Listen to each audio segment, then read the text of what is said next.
The Great War brought a lot of changes in the 1920s in America, and one of them was the introduction of the Prohibition, a nationwide ban on alcohol that was meant to tackle social issues like alcoholism, violence, and domestic abuse. But the side effect of the Prohibition was a dramatic increase in criminal activities, and with it came a surge of professional criminals that began to exploit all these new opportunities created by the alcohol ban.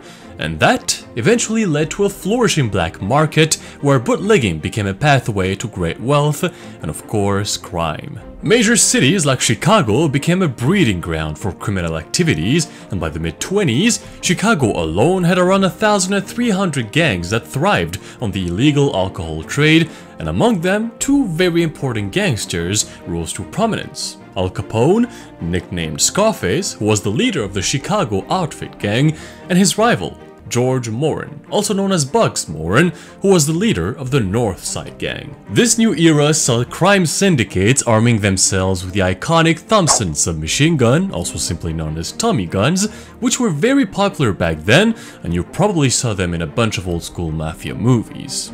With all this new wealth, gangsters reigned by buying off politicians and corrupt law enforcement officials, and all of these changes made it so that the criminal underworld was rapidly gaining strength and expanding quickly. While the gangsters enjoyed all that new freedom and wealth, the law enforcement faced a very difficult battle. The local police forces were simply not equipped with the right tools or training to deal with the rising crime, and they were struggling to confront the criminal wave. Even the FBI had its own issues originating from a lack of efficiency and corruption.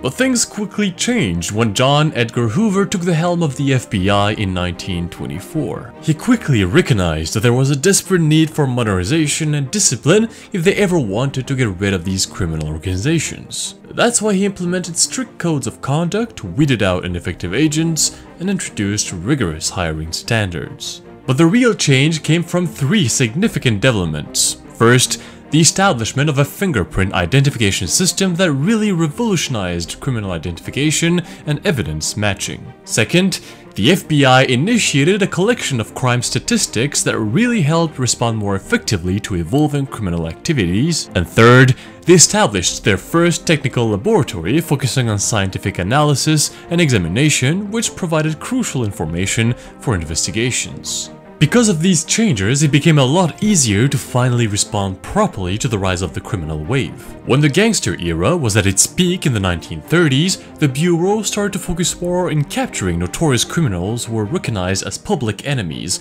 such as John Dillinger, Bonnie and Clyde, Babyface Nelson, or Machine Gun Kelly. These changes mark not only the FBI's triumph over these criminal organizations, but also its dedication to serving as a modern and more effective law enforcement agency. In the end, the era of Prohibition created a thriving underground market, giving rise to powerful criminal organizations that exploited the demand, and that prompted the FBI to evolve into a formidable force, focusing on tackling organized crime using advanced investigative methods, leaving us with another iconic moment in American history.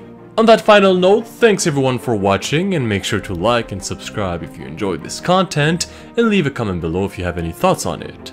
Now then, thanks again, and see you soon for more.